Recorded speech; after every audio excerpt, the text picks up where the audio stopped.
So, hello and good morning, good evening, good afternoon, or I'm not sure.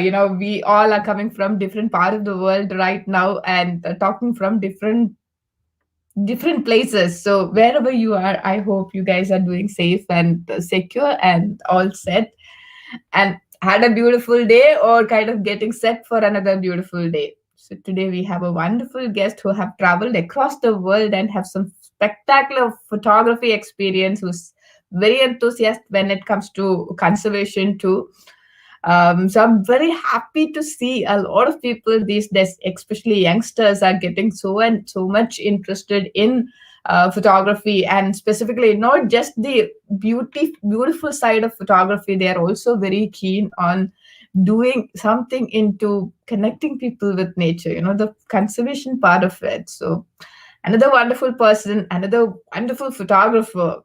We have Subramanya over here. Let me just add him and let him share his story. Hello, you are. Hello, Nisha. How are you here? I'm absolutely fine. So let me wish the audience good Yeah. morning, good evening, greetings wherever Thank you you. are, Thank you. to Thank you for viewers and finding your followers. time to in your busy schedule time to join us. So Yeah, appreciate it. thanks a lot for providing this opportunity to speak with you. I'm very glad to have this conversation. Thank you. Thank you. So how about you explaining us how you got into this, how your a love for photography started and nature started, and how it is progressing, your journey in general in few words? Yeah, very much. So, I mean, I was born and brought up in a small town, Shimoga, which is in central Karnataka. Mhm. So, I mean, I did all my schooling and college education, everything there. And Shimoga, as you may know, is surrounded by Western Ghats. I mean, just some 10 kilometers away from Shimoga, you may see tigers, even now. So that is how close Shimoga is to the forests. I was always fascinated by wildlife. As I remember, I used to go to the city central library to look up the encyclopedias of animals. Those days, you did not have so many of the photographs or photographers' work to be seen. Social media was absolutely zilch. But other than that, even I used to, my only source of wildlife observation were two aspects. One, Okay. the, what is that? The World of Survival, if I recollect properly, which was a television serial or a Mhm. documentary that was aired in Mhm. Doordarshan from 5 to 5:30 on Sundays. That was one. And then the second one was the Frontline magazine that my dad used to order. And Okay. and at the end of the Frontline magazine, which I used to seek all the time, I Uh-huh. mean, there was this wildlife section where they used to publish photographs from different wildlife photographers all around Mhm. India and the world. So that was my source of wildlife Connection. Yeah. intro. Yeah, that is where it started. Then I graduated out and joined Infosys and then later Nokia, Mhm. or Mhm. Okay. Siemens, which became Nokia. Okay. And the much needed exposure was sought. I mean, that I sought, and I got it in around 2009-10 when I happened to visit Kabini and Bandipur. Okay. Of course, in a bus. So then I was very happy to see the forests, and I was really surprised to know that so much of wildlife existed around my own city, which was Shimoga, and I did not even know about all that. Then it slowly started, and after my wedlock with my wife, who has been very cooperative with me Lucky for you. all along my travels. I should thank her, despite her being not so much interested or into wildlife, but she is fully supportive of that. So we planned a trip after our wedding Uh-huh. to the North Indian territory, Mhm. where one day was included in our itinerary, which was Covet. Okay. And I must say that this was 2011. Though I had been to Kabini and Bandipur much earlier, I mean, I must say the trigger or the spark that started my wildlife photography, or that enthused my skills, or adrenaline, was Corbett. So, I mean, would you believe that someone who had not heard of Corbett, or rather who had not seen Corbett, without any contacts, even now, though I visit Corbett for like a pilgrimage at least 2 or 3 times a year, still I find it difficult to uh, get the bookings done, get the permits, everything. Corbett is such a difficult park to go, Oh, okay. because of all this. But still, somehow, without being aware of anything, we just planned and everything worked out. And after seeing the grasslands of Corbett, the hundreds of elephants in those plains, and then the setting sun backdrop, I mean, I was just bowled over. And from there, it all started. And fortunately, I have traveled many countries, and also many parks, different Okay. parks, and places of bird photography as well, inside India and outside as well. So thankfully, Journey was by God's beautiful grace, so it has far. been going on. Yeah, That's that great. is very. So why don't we just jump into the images so that you can start your journey along with your fabulous images? Thank you. Let me start the share. Yeah.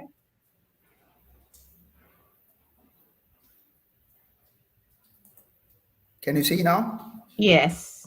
Okay, Yeah. Can you? Yes. Perfect. great. So this is just a cover page that you see. So inside we will have more about this also. I'll just skip to my first image, which is, I mean, this is a sight to behold in any of the Indian forests. So almost present throughout India or the Indian subcontinent. Any any wildlife park that you go, you will see this. Probably will be the first bird that you, or wildlife subject that you may see, apart from a spotted deer or anything. Yeah. And a peacock with its feathers open is certainly a sight to behold, as I said. And I was seeking this from a long time, and happened to capture it very recently, a couple of years back in Kabini, where I actually, I mean, I had the opportunity to take photographs of this in many other parts also of the of Indian parks as well. But the difficulty being to get a nicer complementary background, which is slightly separated from the subject, to provide that pleasing effect of bokeh, or what you call blur. So this happened to be in that place where light was falling on half of the peacock's body, and the rest half was actually in shadows. So this was one picture that I liked. And of course, if you have any questions or anything, please feel to stop me and ask, Nisha.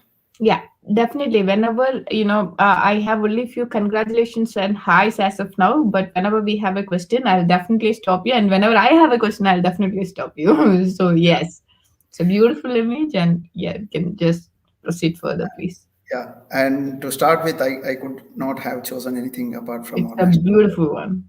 Yeah. Okay.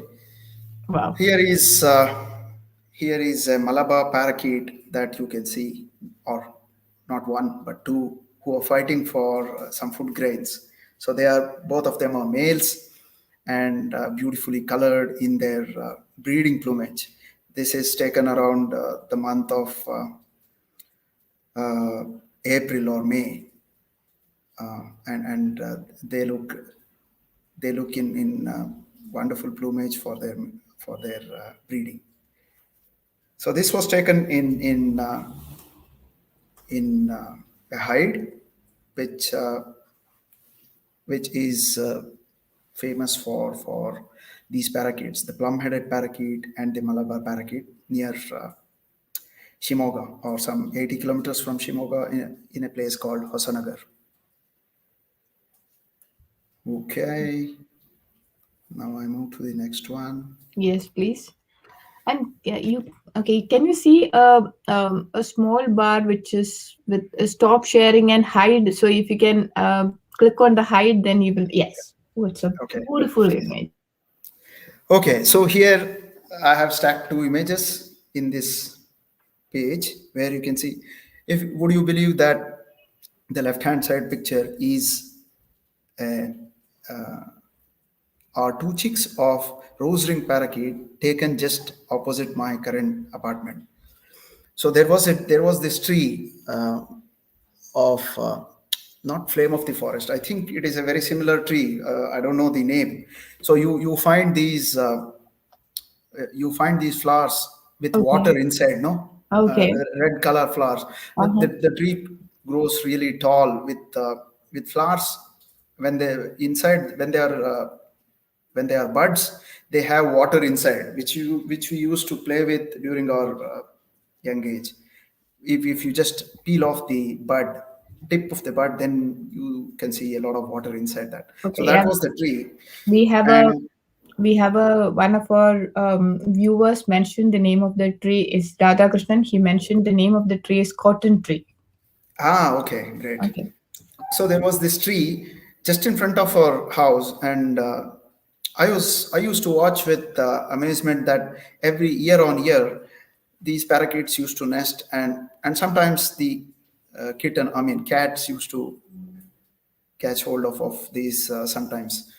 But fortunately, this time around when I had clicked this image, the parents of these chicks were coming to feed, and these were just making a lot of noise, asking for some food, etc.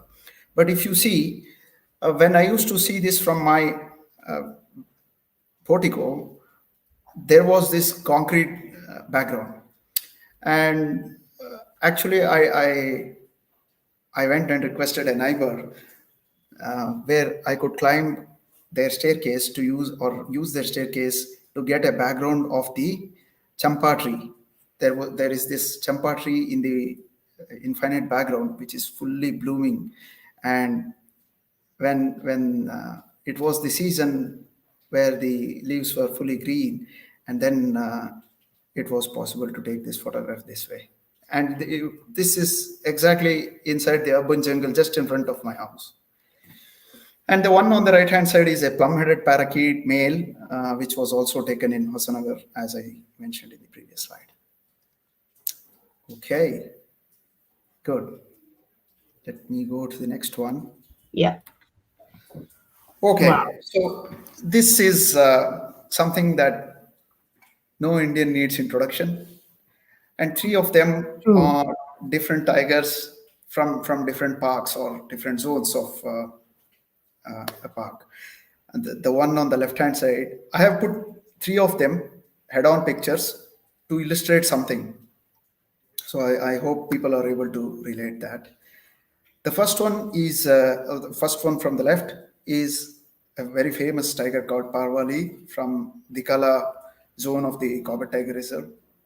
The second one is the most famous backwater female from Kabini. The third one on the right is Sharmili, which is also a very, very famous tigress who is no more. And she is from Bijrani zone of the Corbett Tiger Reserve. If you see, there is some slight difference in the three of them. Of course, all three are head ons, but you can see the difference being that in the leftmost image, the tiger is above eye level. If you see, the tiger is above my eye level. The middle one, the tiger is just below my eye level. And in the last one, the tiger is exactly at my eye level.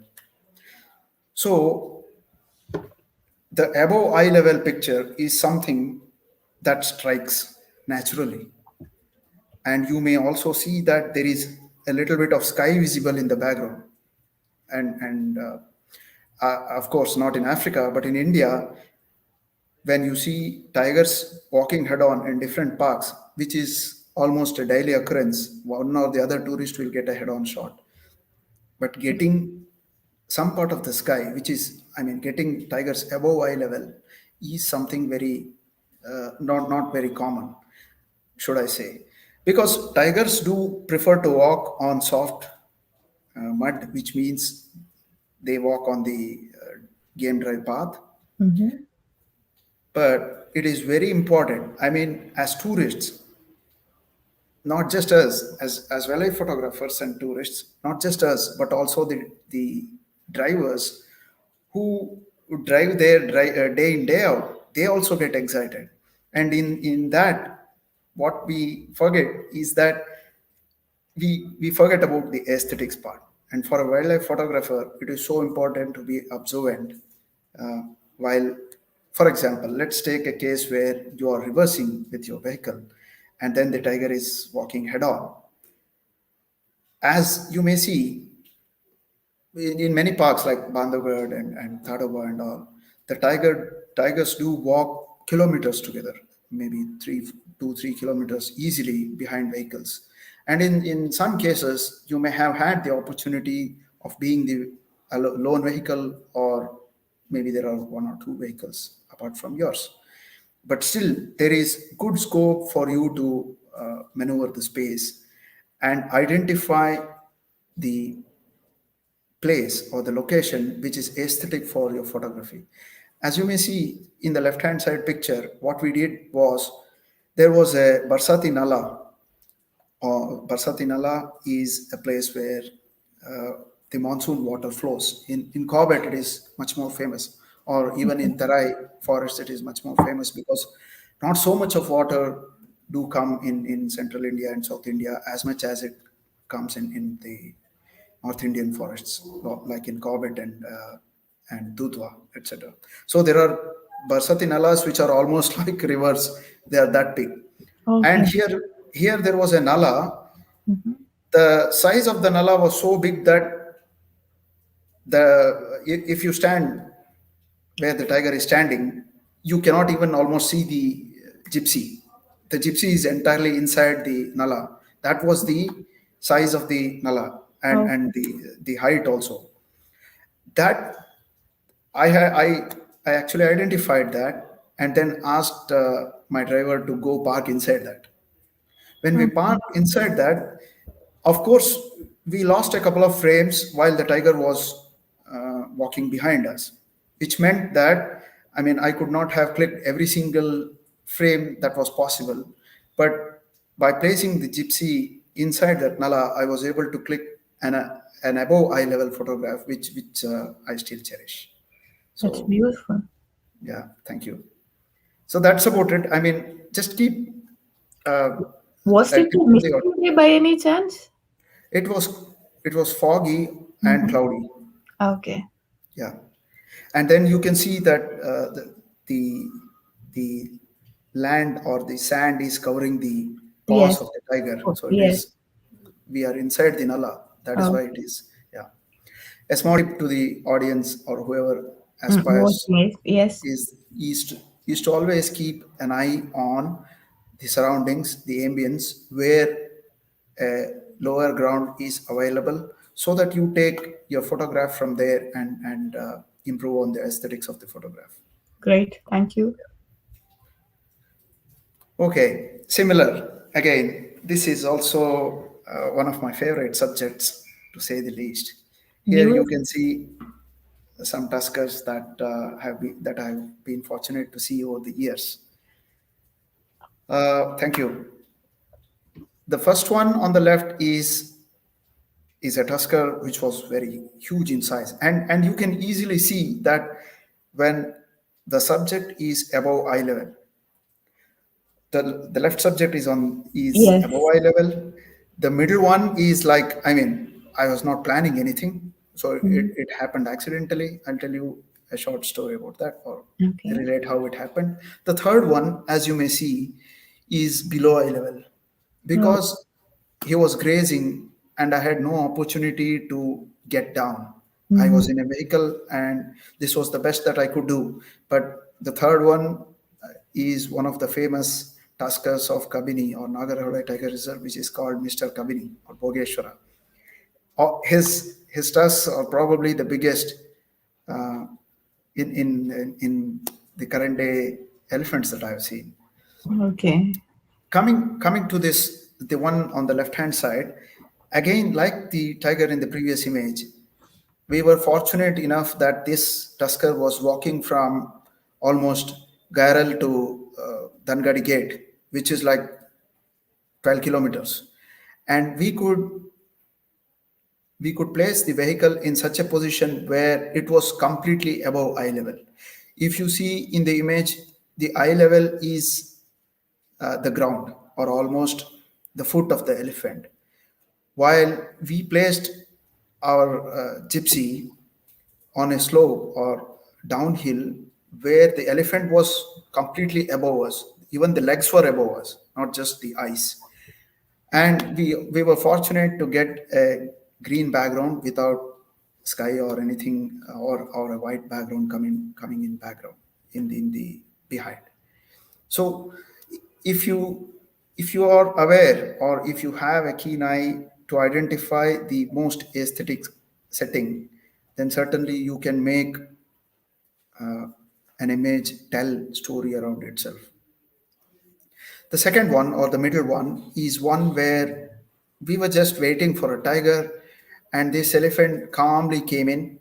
He was he was not doing anything. He was very very peaceful, and he just crossed this stream of water. As you may see, this is the safari track, but he crossed the stream of water some 100 meters from the safari track, and we were not perturbed. I mean, I took some shots while he was crossing the stream also. And then behind us, he was not visible.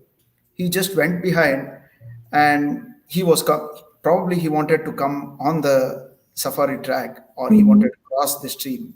Okay. And because we were waiting for the tiger, we were actually on the safari track, and this fellow did not want to cross near us. Okay. And probably he must have found us as an irritant, or Okay. A as block. a blockage. Yeah. So without our knowledge, and as you may see, the road is also turning towards right. And Okay. without us being aware, he was suddenly like a thunder. He was Okay. almost very close to us. Oh, Fortunately, fortunately, the driver saw that, okay. and he started to, I mean, drive very Yeah. fast, or leave the place.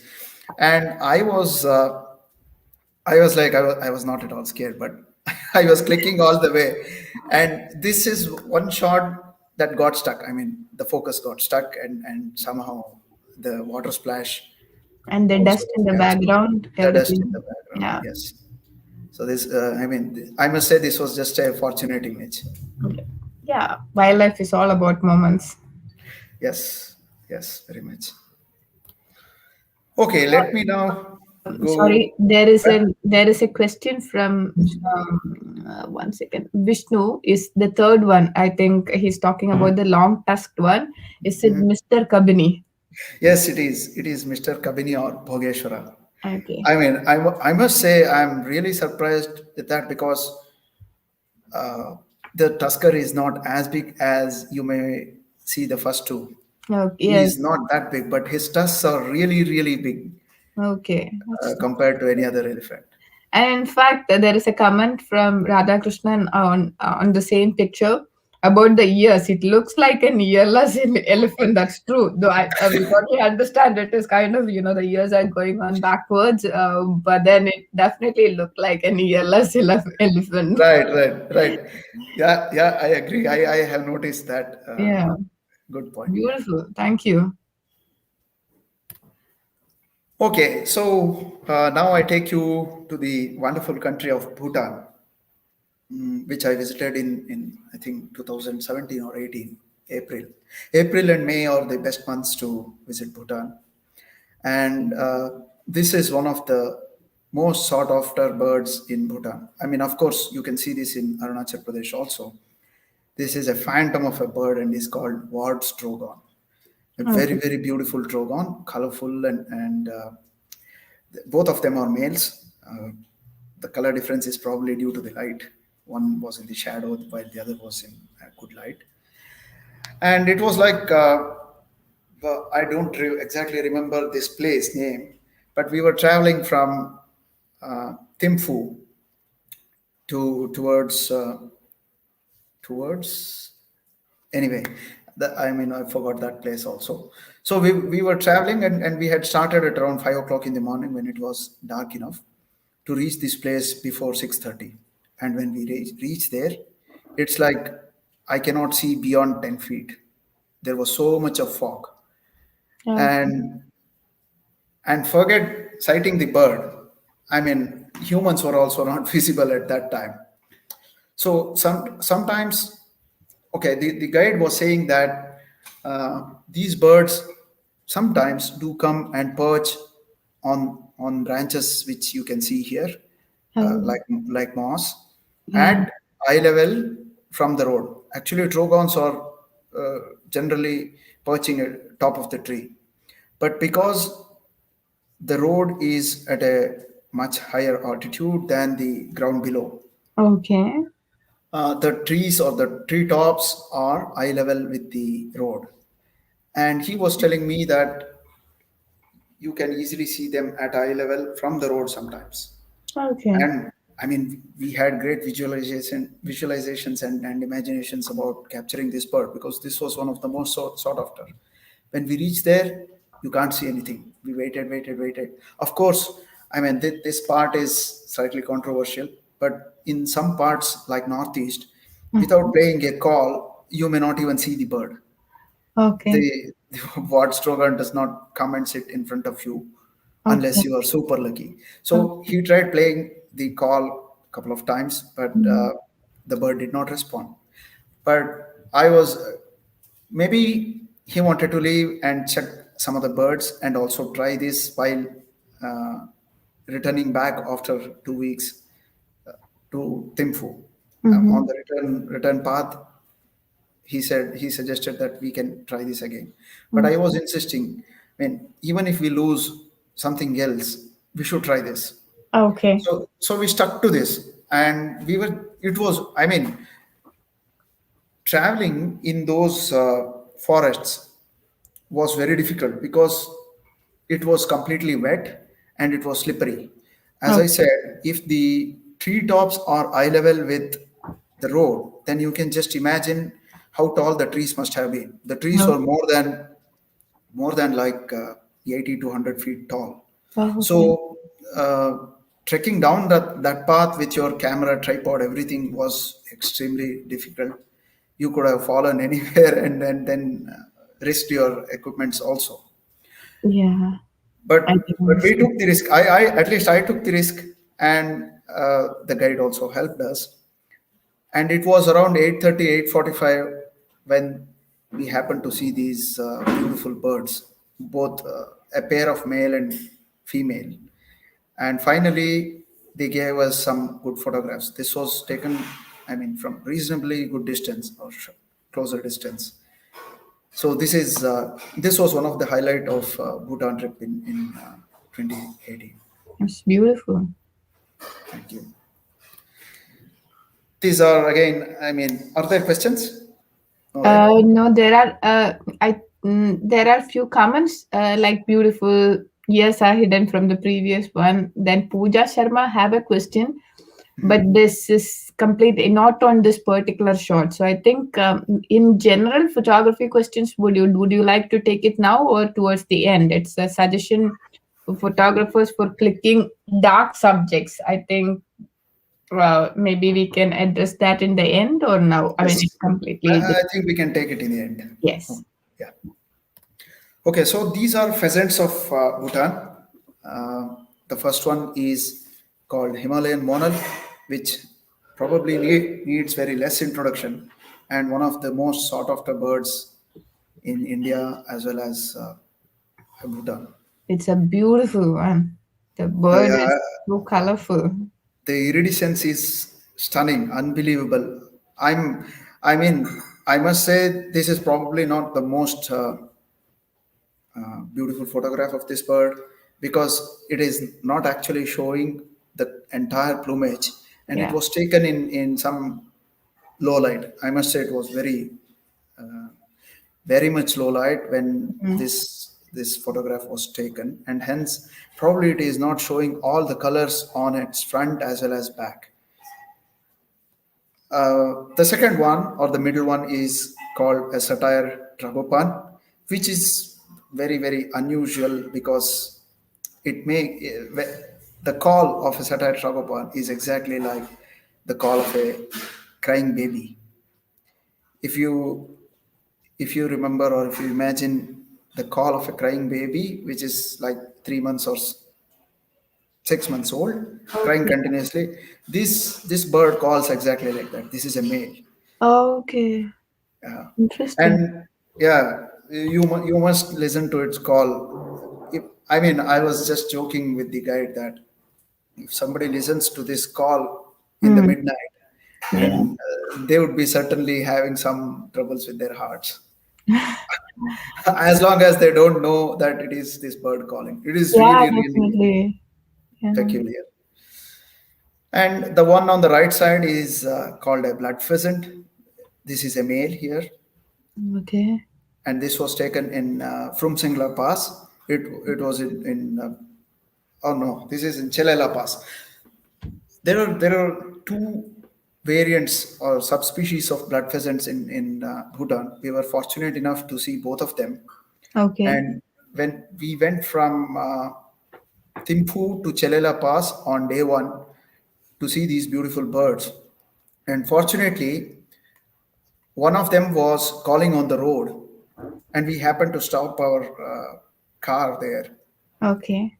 And the guide, naturally, as I had described, it's very difficult to even sight the birds without the calls. So he played the call of a blood pheasant couple of times, and within something like 10 minutes, we were surrounded by something like 15 to 20 blood pheasants, out of which there were at least 8 to 10 males. And even now when I talk with him, he says he has never seen so many blood pheasants within something like 10 to 12 feet of touching distance from us, and they were all comfortable. They were just displaying and making calls. There was Uh-huh. there was snow also, and some of them were clicked with snow or ice as the background. It was a beautiful morning that day, and these wonderful creatures were captured. Yeah. Great. We have a question from Mukesh Mishra. Yeah. If you can suggest a good guide for Bhutan or Sikkim. Yes, there are many. Yeah, I know Mukesh personally also, so I'll Okay. just let him know. Okay. Great. Thank you. Sonam, Phob, and many others are there. So yeah, I can Okay. suggest. Definitely. Okay, this is also in Bhutan. I must say this was one moment which which almost brought me to tears, or I mean, the motherly love, as I would say. This is golden langur with a baby in its pouch, Okay. and we were actually when we were in Bhutan, there were no hides or anything. You would do birding on the go. We would stop at a place. Our guide was Fubdorji, who was, or rather, who is so well versed that um, he has almost sighted, photographed, or recorded something like 716 species out of 729 that are seen in Bhutan. He's so good. Okay. Wow. And this person has the unique ability to, I mean, what would you and me listen to when we travel in our cars? We would listen to music or some good stuff that we like. Yeah. But this person has grown up listening to the bird calls when he was traveling in his cars in Oh, an MP3 player. So he's so good. And when you are traveling at the knots of 80, 90, he can just like that trace a bird. wow. So Experience. yeah, yeah, I must say he's simply brilliant. So we were traveling on something like on day 6 or day 7 of our trip, and he just happened to see a bird, gold sunbird or something. And then we stopped. We were clicking that, and suddenly I spotted a group of golden langurs moving from tree to the next tree, or rather, feeding on fruiting trees. Okay. And then we started clicking naturally. And when they were moving from tree to tree, it was natural for us to take some action photographs because it was possible. And Okay. suddenly I noticed this mother with a baby, and it was interesting. She was feeding in a single tree for a long time, so Okay. I had to wait, and I just left all the other golden langurs to pass by because I did not want to lose the opportunity of capturing her with the baby. So, I mean, I was so moved by the motherly love that was on display that when she jumped from one tree to the other, she was just holding the target branch with just one hand, and the other hand was holding the baby. Yeah, I even over here you can see it. One hand is really keeping the Yes, baby she is close. holding the baby in one hand, and with just another hand, she was risking her own life. I mean, I don't think it is a risk for them because they are used to that. I know that. But still, holding the baby with one hand and not just relying on the baby holding the mother, and also trying to keep the target in sight with another hand was something that was really special. So this was about the picture there. Yeah. Mothers are more or less same wherever you go. They are quite protective when it comes to the young ones. Yeah, I mean, the mother's love is something that cannot be repaid Yeah. at all, right? Yeah. Yes. So true. Okay, this is the fire-tailed Myzornis. On the left-hand side, you can see the male, and on the Mhm. right, you can see the female. So this is a very beautiful bird that I happened to capture in Nepal, Tumling, when I visited this year in April. Okay. Very beautiful bird, and generally feeds on. Okay, when we went, it was the perfect time, I must say, because in April the rhododendrons uh, bloom. The rhododendrons come in very different varieties, and April is the best time to see rhododendrons. A lot of birds come and feed on rhododendrons, though rhododendrons are assumed to be like poisonous for the rest of the wildlife. These Some of these birds do feed on rhododendrons, and then they eat pellets, small pellets, to digest them. Okay. And also, this was the primary target of Nepal visit, including Sikkim. But the primary target of Nepal's visit or in Tumling was red panda. And we were there for around 5 days, 4 nights and 5 days. And I must say, the first day we went, I was actually shocked to see.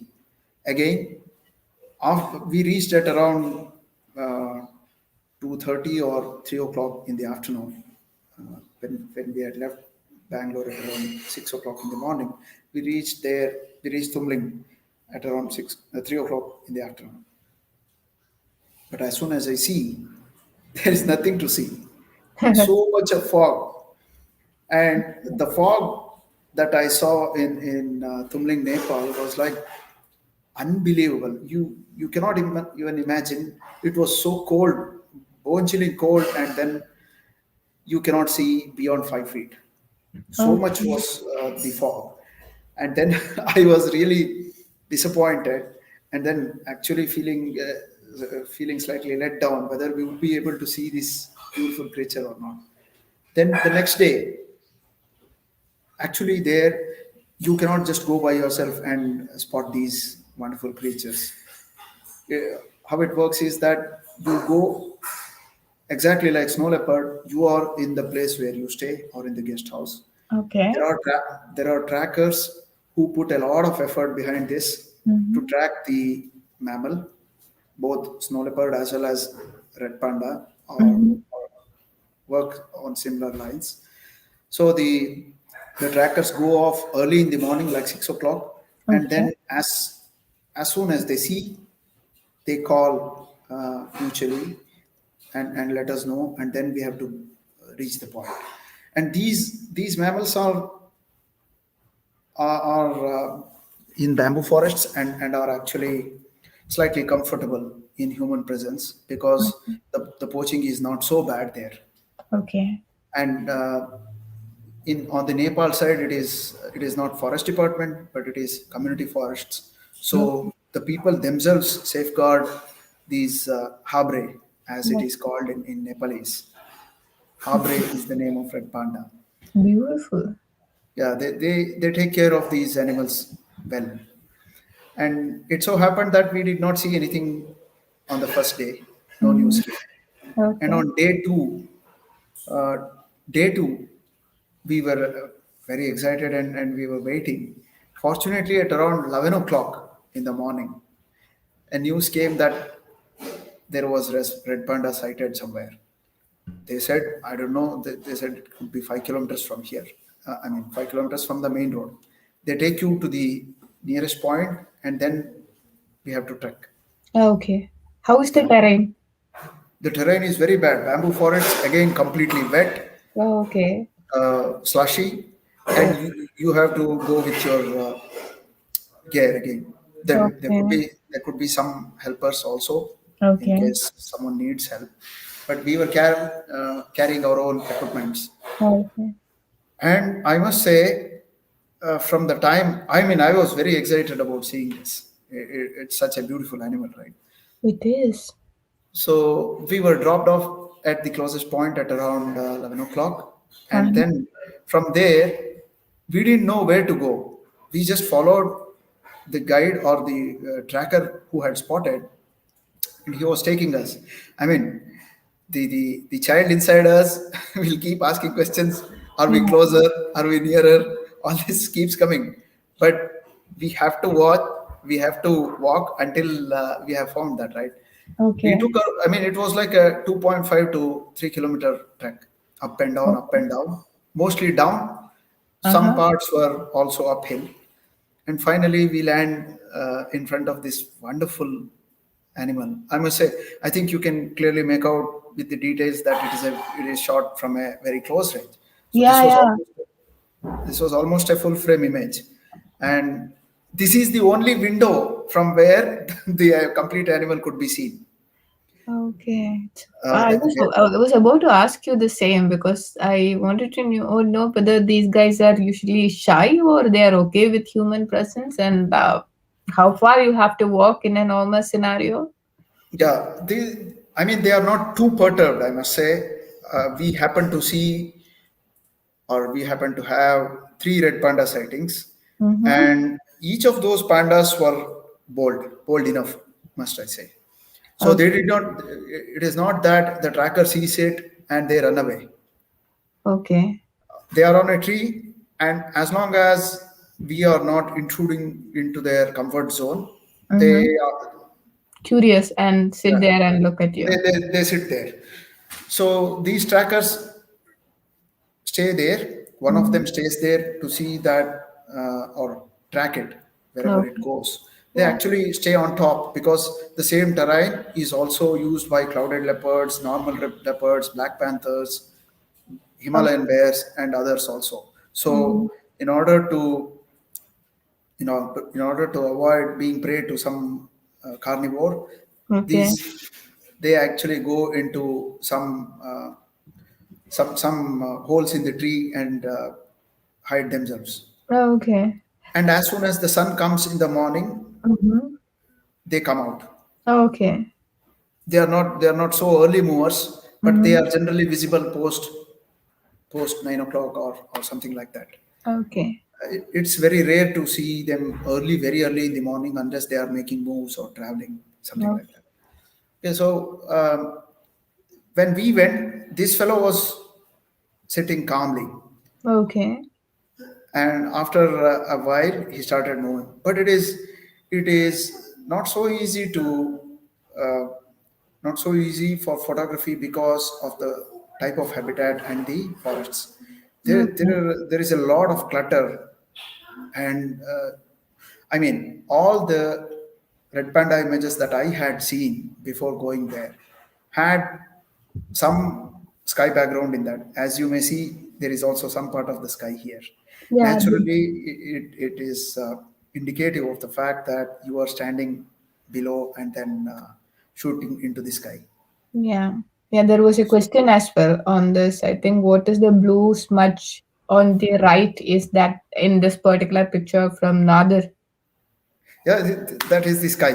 right? That is naturally the sky, and some some exposure compensation has been, or rather, something has been done to retrieve the details there Okay. in post processing as well. Okay. Yeah, hope you like this one. Yeah, it's a beautiful one. Thank you. Then again here, these are two birds where they are feeding to their younger ones. The left hand side one is the blue bearded bee eater that was taken in Nilgiris. While we were traveling, we saw this bird sitting on the wires, and she was feeding her babies inside the nest.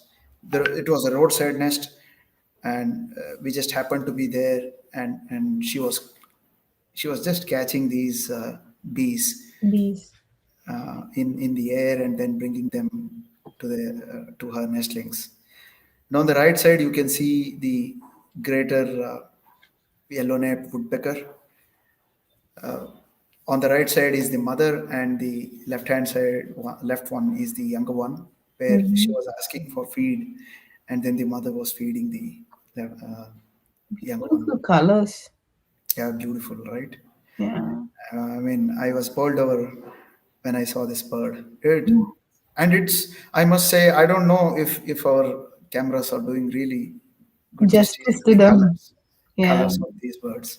It was so much uh, more pleasure to watch them behave and actually feed Yeah. each other. Yeah. Okay.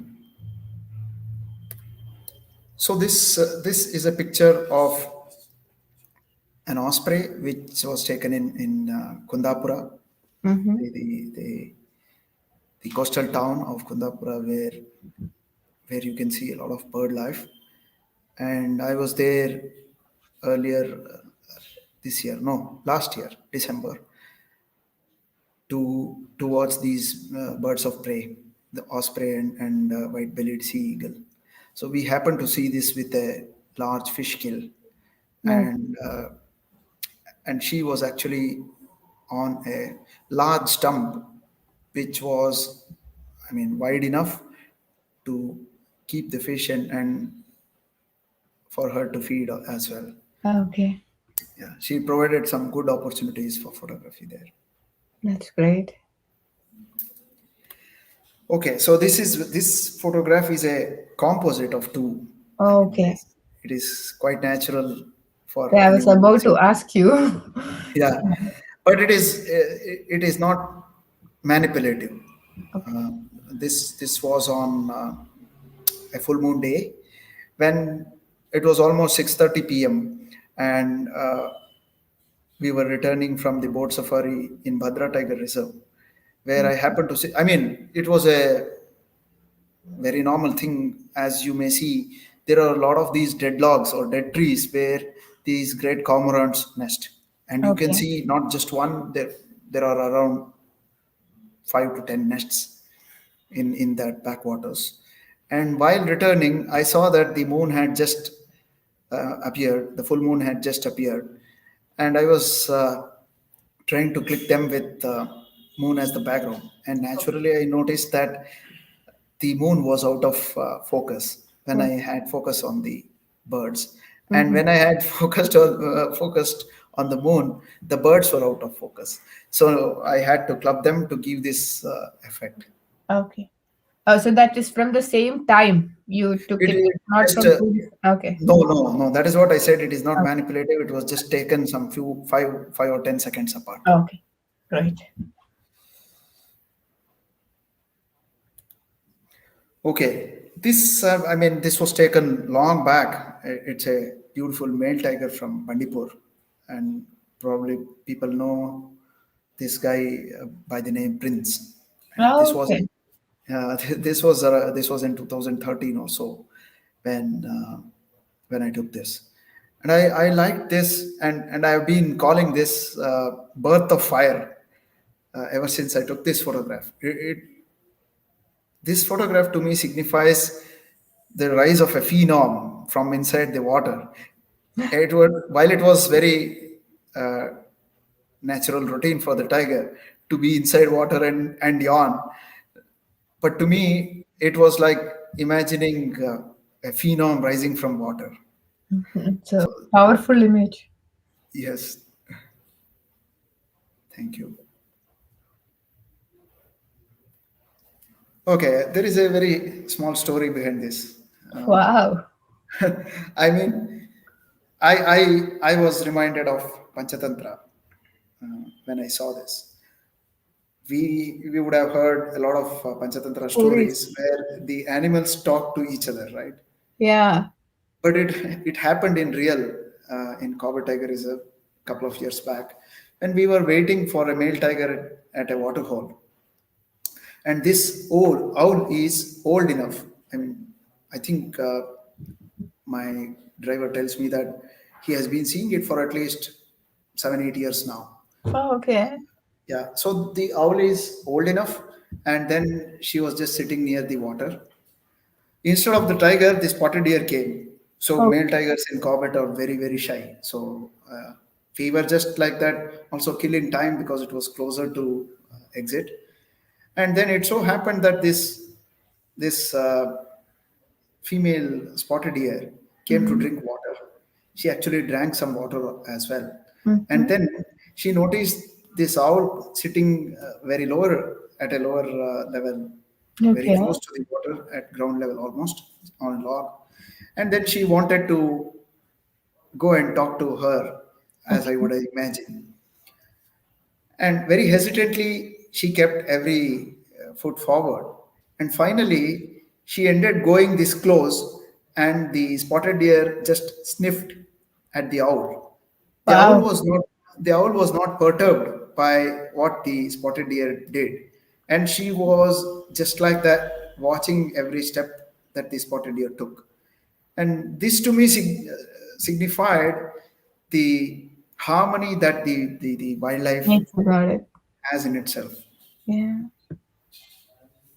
Beautiful image. I mean, definitely I'll go for this one. More than a tiger. This definitely talks beyond that. Yeah, yeah, the very powerful storytelling image. Yeah. Okay, so some more. Why I put these is because this is the huge world of waders. There are a Mhm. lot of waders throughout the world. In every nook and corner of the world, wherever you find oceans and seas, there are these beautiful creatures. During during their breeding plumage, they are much more colorful and attractive. And this was shot generally in November when they are in their non-breeding plumages. Okay. But the the one point or one interesting thing that I wanted to make was waders are part of any bird photographer's kitty. I must say these waders are always on the beach sand, either inside the beach or just at the shores, seeking some worm or the other that the water offers, and then they feed on them. The left one is the ruddy turnstone. The one below that is the oyster catcher. Then you can see the curly sandpiper. Then you can see on the top right the ringed plover. Then you see below that the great knot. This one. So this one is the great knot, this is the ring plover, and this is the little stint. This is the oyster catcher, and this one is the ruddy turnstone. I mean, because these are always on the ground. It's very tough to capture them at this level. And I must say, uh, photographing waders takes a lot of effort. I have crawled hundreds of feet just to get close to them, and the pain would be unbearable at the end. If you really want to take closer shots, you will have to move slow, and you will have to crawl hundreds of feet on that wet sand while you have kept the neck always up. All the muscles there, which we Yeah, are not using in our daily routines, would be paining like crazy. And your knees and elbows would elbow. be completely roughed and burnt. I totally understand. Yes. So it's a difficult genre of birds, Photography. but it's Yeah. wonderful.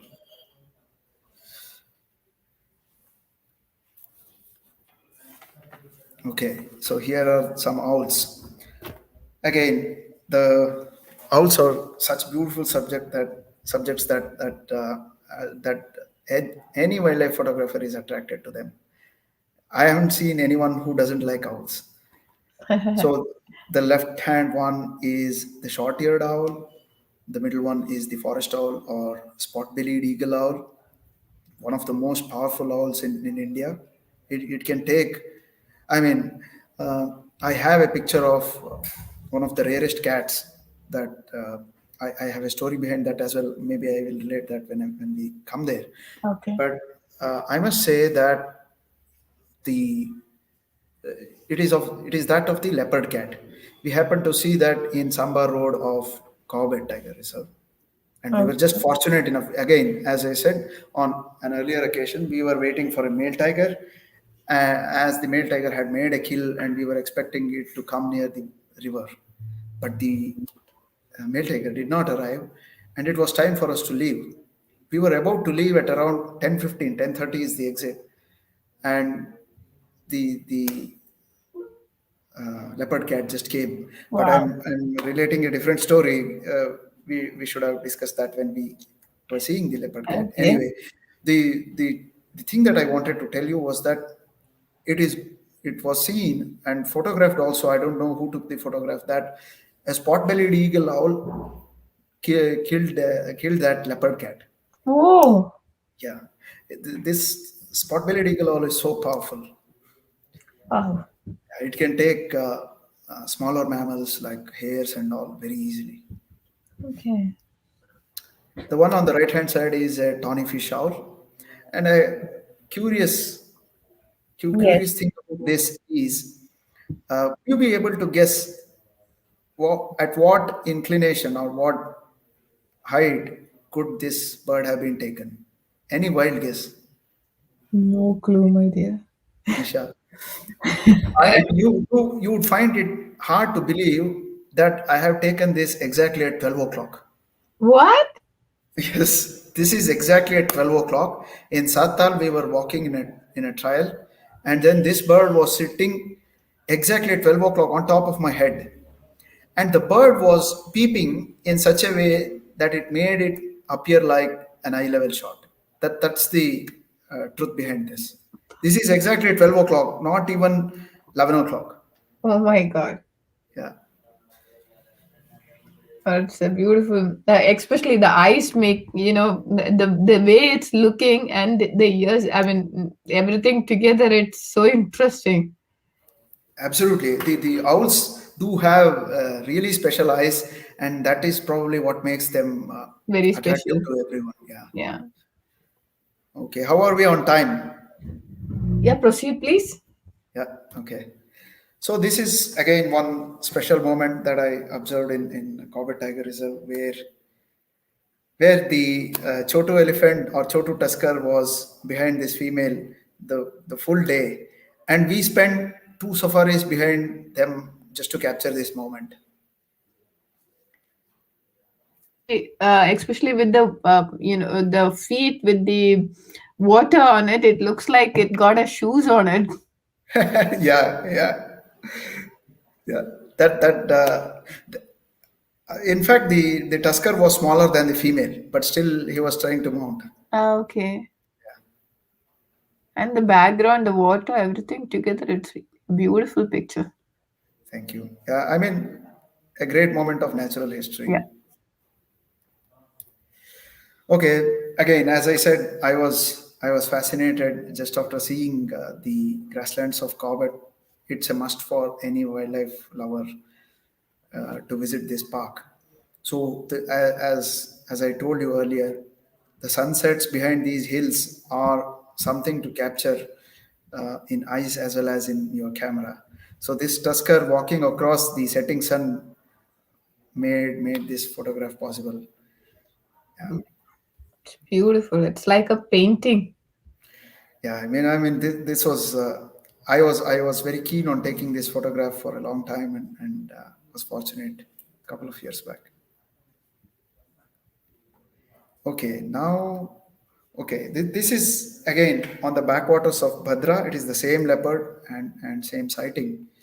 One is taken with a 500 mm, the other one with a 70-200 to show the habitat. That's Such a beautiful. beautiful, yeah. In the backdrop, you can clearly see on the right hand side picture there is water or backwaters of Bhadra Tiger Yeah. Reserve. This fellow is really bold and he gave quite many sightings in a very short span. Beautiful leopard. Yeah.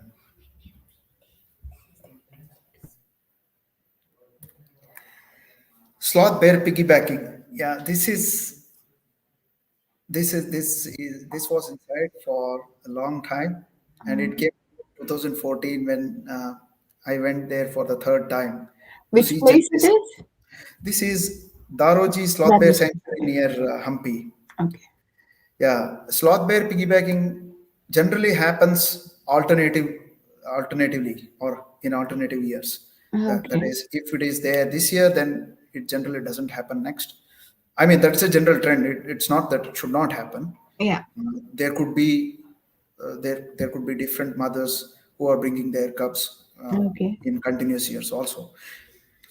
But I was fortunate enough to that this beautiful female, who was very stout and strong, brought these two cubs at least a couple of times that day. That's great. Okay, and Wow. for the paucity of time, I'm not able to spend uh, much or provide much information or details on these photographs, but I'll just mention quickly about something about them and then we'll proceed.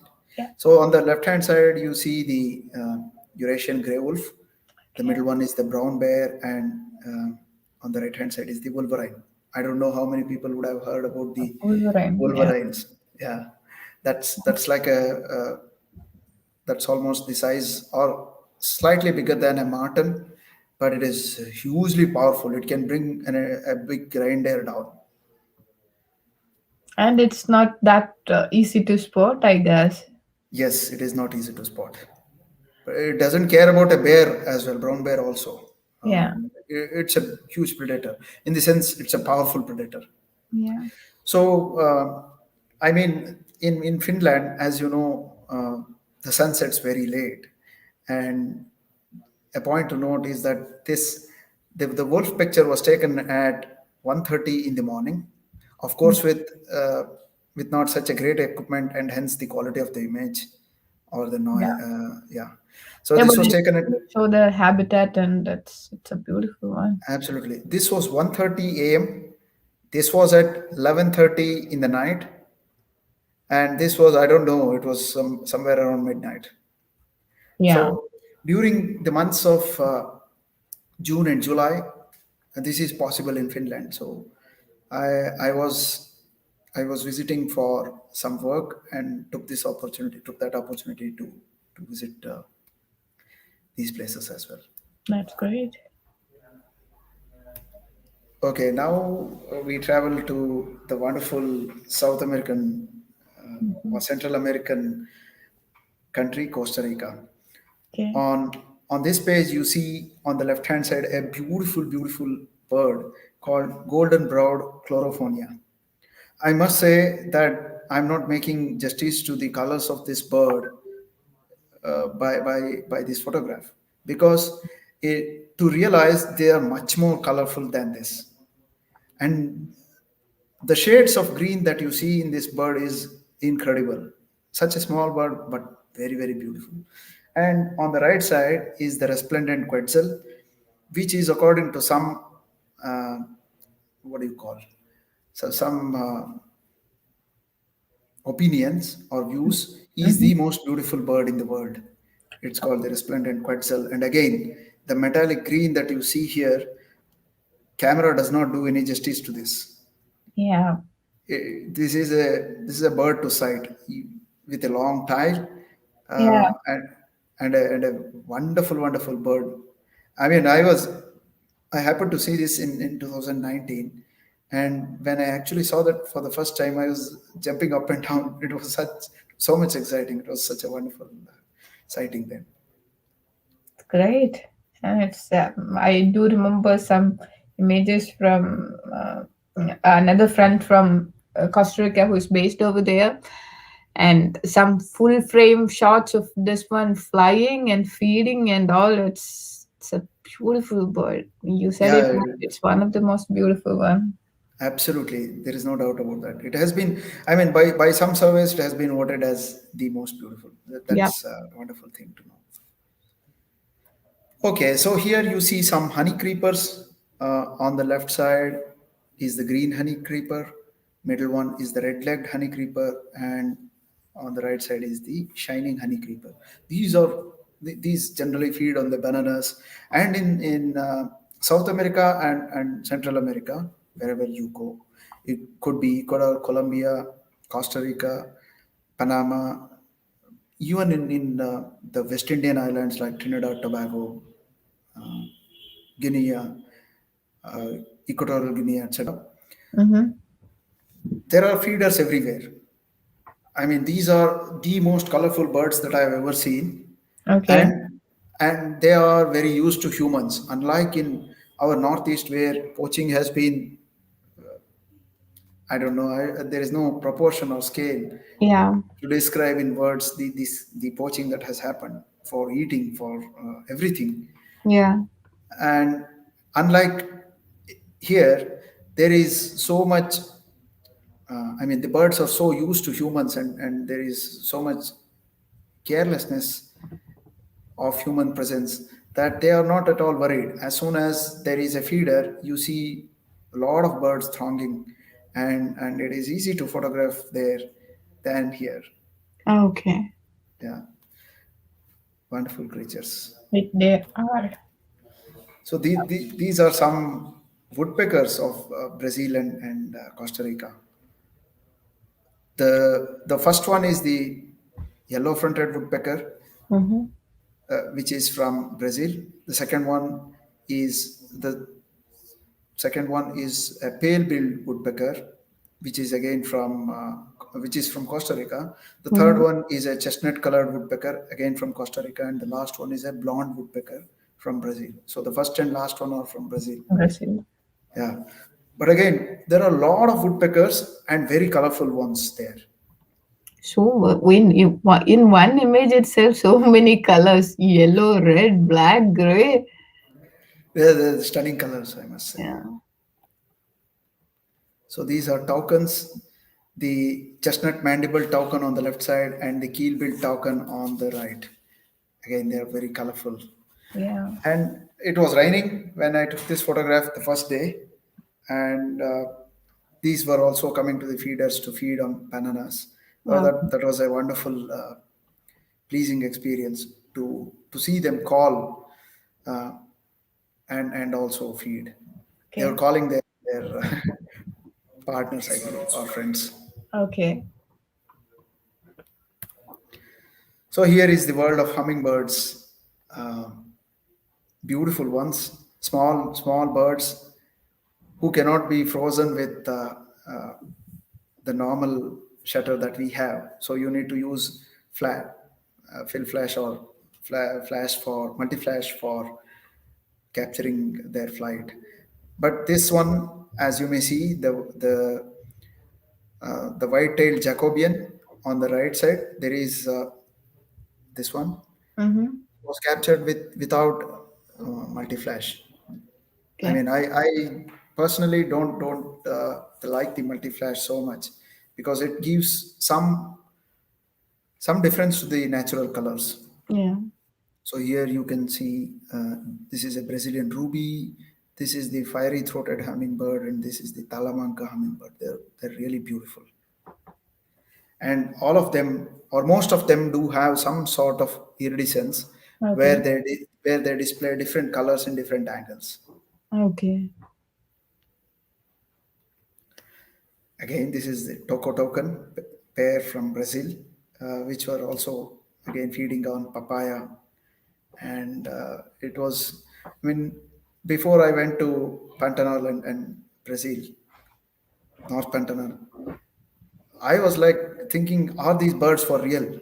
They look like dolls to me, and Yeah. to see them in real was a pleasure to the eyes.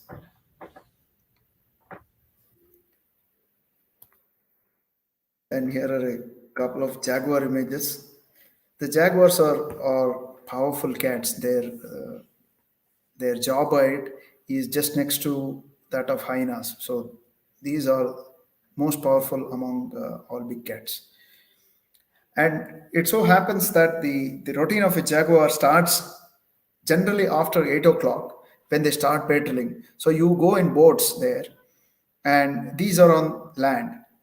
You go in boats inside the rivers, and these will be patrolling islands or generally the land, patrolling for, or I mean looking for capybaras or cayman crocodile, which is their staple diet, both Okay. cayman crocodile as well as capybaras.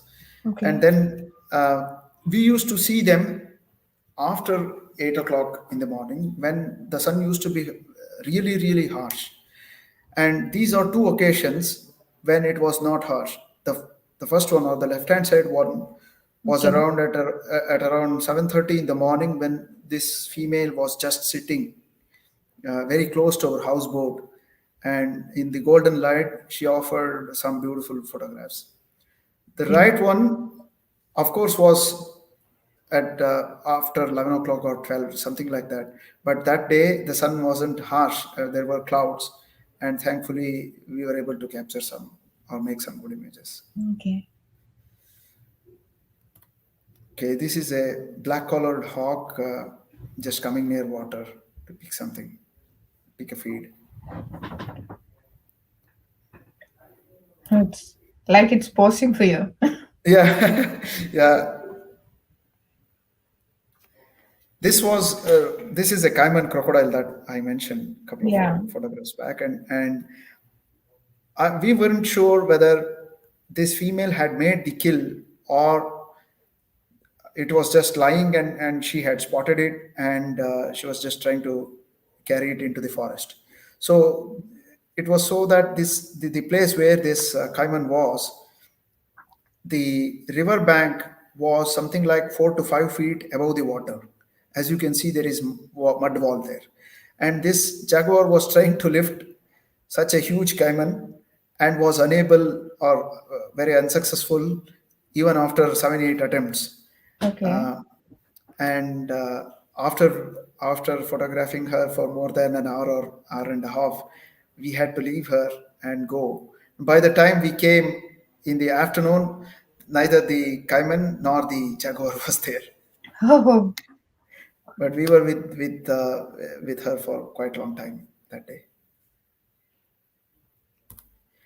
Okay, this is another very interesting picture. Of course, the quality of the photograph doesn't make justice, but the sighting itself was very very special because these were not spotted for around 3 days, and then you can see this is again Parvali with her cubs. These cubs are completely adult tigers now, who are bigger than Parvali or bigger than the mother. Wonderful, wonderful tigers now. But that day it was completely foggy, and this female came calling for her cubs. Probably she had made a kill and she wanted to call her cubs. And She was just calling incessantly. While in the fog, we happened to notice one cub after another running towards their mother. Their mother just sat on the safari track, and then they all started walking towards us and then disappeared into the nala. Beautiful, especially the mist is something which is adding so much drama into this. Yeah, that is why this photograph was special. Yep. Our sighting was special. Okay, this one was I added, despite again not such a great quality of the photograph because of the sighting of the story behind this. I will relate it in a couple of sentences or very shortly. As you can see, the mouth of the sambar is broken. Okay. It so happened that we entered Bijrani safari track right in the afternoon at around 1:30 or 2, and then we went to a place where we saw a tiger disappear towards a water stream. As soon as we went, that was a male tiger, and he suddenly jetted off the tracks and went near the waterhole. We were waiting for him to come back, and that did not happen. All of a sudden, uphill, there were alarm calls, and we wondered if this fellow somehow went there from inside. Okay. Uh, then we suddenly go there and see some other tiger. That is this female by name Luma, was standing on the safari track, and we were surprised that we were pretty sure that it was not Luma that we saw when we entered the safari track. After spending 3 hours, we see this female, and there were still langur alarm calls for the male tiger down. Okay. And we follow this tiger. She goes and sits inside bushes, Okay. who is probably not visible to anyone and everyone just passing on the safari track. But Mm-hmm. because we had followed her, we could notice or we could see her behind the bushes. We Okay. waited there. We waited, and she did not make a move.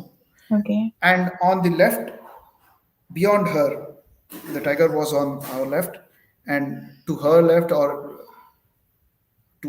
and also her behind, there was Mm-hmm. a huge valley where she could not go. Okay. Our idea was that she may come to the road, and that is why we were waiting. And then the safari track was so small Mm-hmm. that hardly the two vehicles could pass each other. Okay. And after like 4:30 or so, some 15 vehicles gathered, and then they were all parked Mm-hmm. because a couple of other vehicles also spotted the tiger, again Okay. because of the langur alarm call. Okay. And then one vehicle was exactly spotted, parked in the same place that you see the tiger now. Okay. Then, after seeing these 15 vehicles, we were pretty sure that we would not see the tiger again, trace of Okay. tiger again. But we were just like that, spending time because there was no other place to go. Okay. And in a minute or two, we see a commotion. Okay. And I see the sambar running towards us. Oh. I was wondering what's happening. And suddenly, behind the sambar is the tiger also. Oh. Tiger is chasing the sambar. The sambar is heading directly in front of us inside the, uh, undergrowth. Okay. It was not like open or anything. There was a lot of undergrowth. There were bushes, trees, etc. So I could clearly see the sambar coming and the tiger also behind. Mm-hmm. And as I said, there was a vehicle parked here. Okay. And this sambar probably did not notice the vehicle. She was after all, running for her life. Okay. And then, in a hurry, she just came and banged against Oh. the gypsy. Okay. That gypsy driver got scared. He was like shitting, Okay. and then he suddenly vacated the position and just left the place. Okay. The tiger running behind the sambar Uh-huh. was like the tiger crossed over the sambar, and she was like, "Where is the sambar?" She was searching, and then the tiger crossed over, as you can see. The tiger Yeah. actually crossed over and went inside. Okay. After after searching for a couple of seconds, the tiger went inside, Mm-hmm. and I sensed that she would notice the Maybe. sambar on the ground because this guy vacated also Okay. the position and got ready with a 7200. Okay. And the tiger came in a matter of a few seconds, just grabbed the sambar and left. So that was a short story about this one. Prashant Ghosh is asking which year this happened. Uh, this one was probably 2017, I think. Okay. 2017. Yeah. Okay. Yeah. Okay, so let's move. So this is the world of cats that, yeah, this is the leopard cat that I was talking about. Oh. This was a male, and this fellow was picked up by a spot-bellied eagle owl. Okay. And as you can see, there are different cats. One Yeah. is Asiatic lion, ocelot, snow leopard, black panther, kabini. Beautiful collection. Thank you. And this is a tiger from Bhadra, which is Uh-huh. also special given that the number of tigers there or density is very less, should I say. Mm-hmm. Okay, due to paucity of time, I'll quickly move on. So this I added the a collection of Asiatic lions because today Gir is over exploding with not just Gir, Gujarat is over exploding with Asiatic lions, and every other day we see videos where lions are running behind cattle, buffalo, etc., etc. Yeah. I was fortunate enough to visit a friend there, and also fortunate enough to visit visit these places where the lion prides are on bikes and then photograph them by foot. Wow. So this was a wonderful experience for me, where I could photograph them on foot as well, along with a forest guard, of course, Okay. not alone.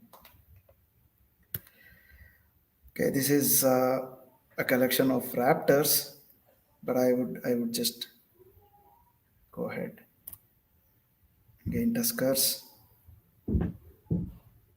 Yeah, I think these are also on my Insta page. So if someone wants to visit, please visit my Insta page for these. Yeah. Okay, so I've come to the last slide, and thank you for bearing with me. And Oh, I extended the monologue by 20 to 25 minutes. no, that's So if fine. It was an amazing experience. oh, thank you, Nisha. If there is any question, Uh, we can take them for uh, some at least two or three. I think, see, I think, as I mentioned, most of the questions we were kind of answering in between. But the very first, one of the very first question from, let me just get to do that question from Pooja Sharma. Mhm. Do so do have any suggestion for new photographers for clicking dark object? I am making some assumptions in this question because a dark object is something probably that does not have any detail, so it's probably Yeah, not. maybe something like an elephant or maybe something like a Yeah, cormorant and exactly. So I yeah. am assuming that there are two possibilities here. Either you're talking about a black subject, or you're talking about a subject in darkness, while the surrounding is not in Dark object in is what she mentioned, so it should be dark subject dark there. subject. Yeah. Okay. So I mean, you will have to, if you're so worried about the exposure, then you will have to use light meters or use metering to your advantage, Mm-hmm. and then keep dark subjects in different lighting environments and try and understand how the light meter works and what is the exposure compensation that you have to use for a particular subject in a particular lighting. Mm-hmm. If you do this trial and error, then you will get to know the exposure compensation to get proper details and exposure on the dark subject given the different conditions. It could be light falling on the subject, subject in shade, well illuminated, cloudy. As you may see here, there is black bear, where it was a cloudy environment. It is not well lit, or it was not sunlight Yeah. directly falling on the subject here. And in such cases, it is much easier to get good details and exposure on the subject when for black subjects. Yeah. And we have which mode of camera do you use while wildlife photography? That's from Prashant Ghosh. Okay, I am a Nikonian. Uh, I was using Canon long time back, 10 years back. And after I shifted to Nikon, I was using 7100 for some 4 5 years, then 810, then 850. Now I use a D6, and as a second body, I use 850. The D6 will be mounted on 500 while 7200 will be mounted on D850. And any suggestion on camera mode? I use aperture priority, so I don't know why we have to use manual. I know some people are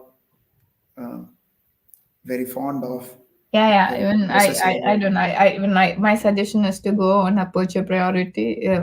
I mean, rather than going on manual, yes, if you have any low lighting condition, you have any specific action you are looking for, situations like that, yes, I can understand. Otherwise, my suggestion, especially when it comes to action or anything as such, will be aperture or shutter, depending on the situation. Can't agree with you more. Yeah, Simply because, why do you want to control 4 or 5 parameters when you you can have just control 3 parameters: the ISO, the exposure compensation, yeah. and this exposure. What is that? The triangle. Triangle. Yeah, I Yeah, mean, if the moment you are going to control either aperture or shutter speed, then at least the rest of the things, at least one element will be taken care by the camera. So you are yeah. The F one, number. you don't need to focus on every step. Otherwise, itself focus is there. You Yeah, definitely need to look for the frame. So everything together, it's going to be a task. So don't put yeah, too much absolutely. pressure on you. In aperture mode, you are controlling ISO, exposure compensation, and the F number.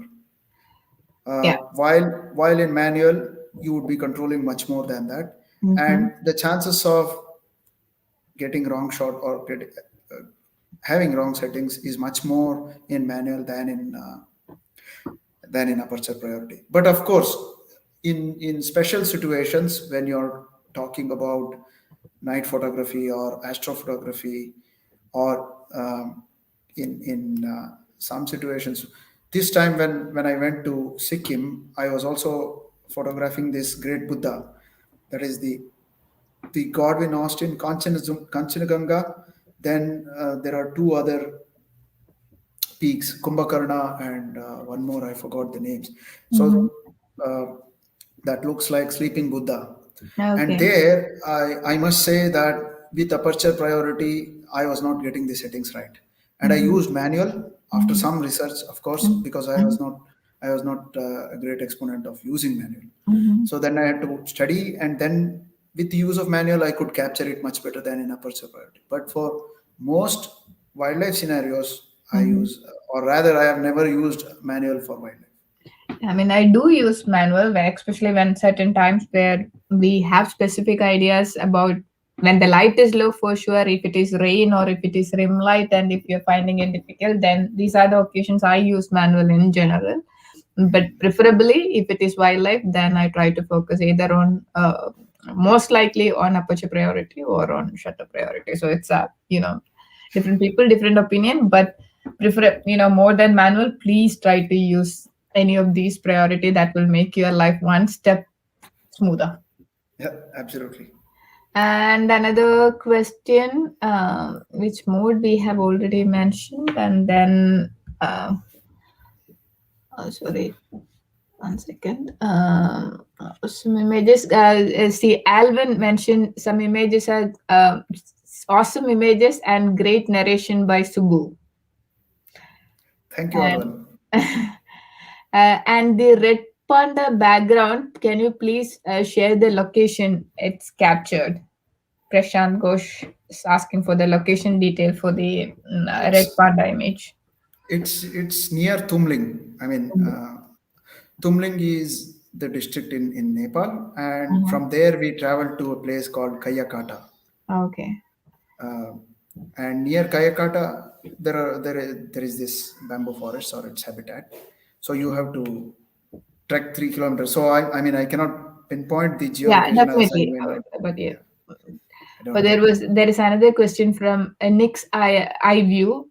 Without What about manual mode with the auto ISO with the max cap? Okay, initially it was put mouse cap, so I was confused whether there is something new.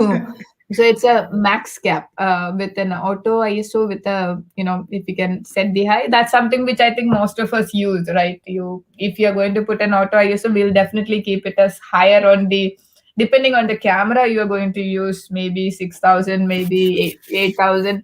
And if you're using Nikon D6, I'm sure you will be using slightly on the higher side if at all you're Yes, going to put a cap. Yes. yes, very much.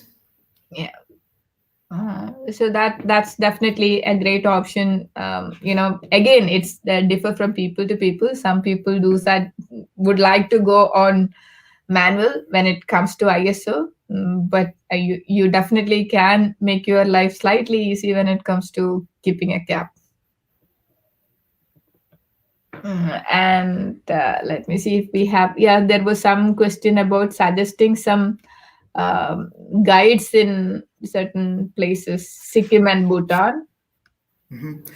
Yeah, you can contact Saurav Mandal Photographs. Sauromandalam. MONDA. Okay, Saurav Mandal, yeah. he's an He- amazing photographer. Amazing, yeah, yeah. Then Both Sikkim and Bhutan, you can contact him. okay, then Radhakrishnan mentioned all the photos are sharp and vivid. Thank you very much. And same another comment from Radhakrishnan: Wolverine can even threaten a lion. This got a very powerful jaw.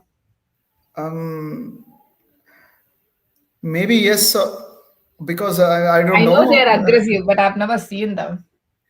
No, I mean Wolverines are there in Scandinavian countries, but lions are not there. So unless you are talking about zoo or captive behavior or Okay. captive fight, Mm-hmm. wolverines probably never get to fight with wild wolverines never get to fight with Right. wild lions.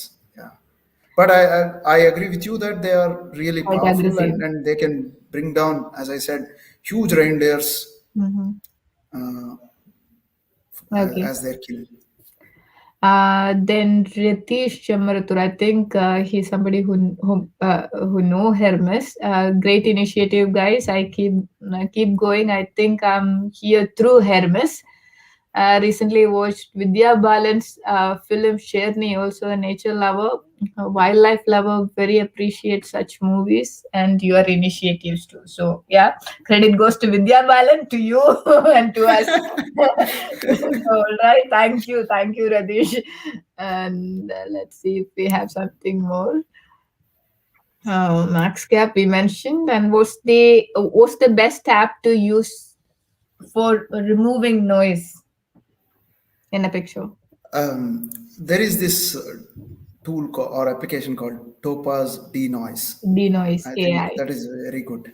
Yeah, That's a brilliant one. So you can use that to remove noise and also smoothen the background if you yeah. may like that. And again, it's very easy. You don't have to do anything. You just putting upon a scale. You just one step on left or right can make a lot of impact in your picture. Yeah, yeah. And these days the Photoshop tools are like Yeah. crazy. You No, wouldn't believe. that's actually very sad. You see images with mix matching Manipulated. like crazy. Yeah. I mean, as long as somebody is disclosing that it is an art, it is perfectly fine. Art, as if you mention art as art, then it is fine. Yeah, yeah. You see clouds, you see snow, you see fog. Wow, Very true, very I'm true. like, where on earth you get things like this?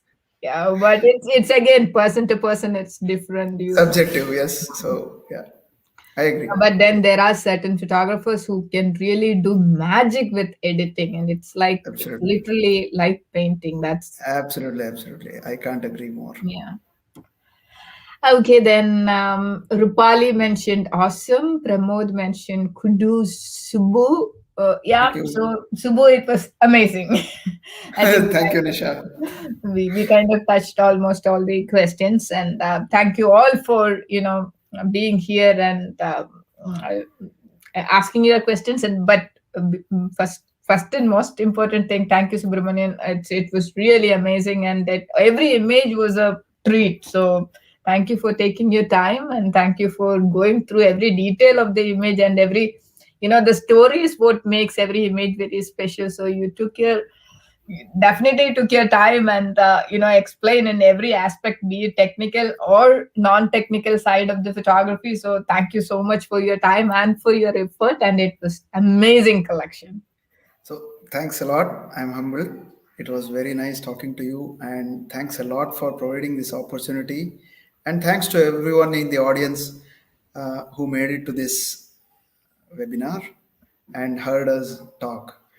And I mean, as they say, a viewer's appreciation is Yes. the artist's motivation. Yeah. So I very strongly believe in that, and I'm really humbled that you all liked the work and do continue to support. Thanks a lot. Thank Thank you, you. Nisha, for Thank the you. opportunity. All right. Have a nice day. You too, dear. Thank you. Bye. Bye. So that was Subramanian sharing his amazing images. And, if you have any suggestions with any new photographers, we definitely do appreciate. If you have any suggestions, do let us know. We can definitely get in touch with them. Personally, I really love the way he explained every story and the energy from the time we started. It's almost 1 hour 40 minutes, and he kept the energy level in the same level. That's amazing, and the quality of the photos were the same or beautiful towards the end, I must say. So that's a passion. You see the passion in their photos. You see the passion in their words. So let's get connected and let's see whatever things we can do using these images to get more and more people closer to nature. That's the whole idea behind this webinars. That's the whole idea behind Paws Trails. So we need all your support to do this together. It's not a one person job or one man show. So we appreciate your support. Please do share this to more and more people, and let's do this together. Let's connect or reconnect with nature. That's the whole idea once again. But before I wind it up, don't forget it's COVID time. Make sure you guys are safe. Make sure if you haven't got your vaccination, please get your vaccination. It's very important. And if you're going out, use your mask, keep your hands clean, and stay safe, please. Okay. So let's catch up soon with another wonderful webinar, and let's see what does the next person want to say or want to share. Till then, stay safe, take care.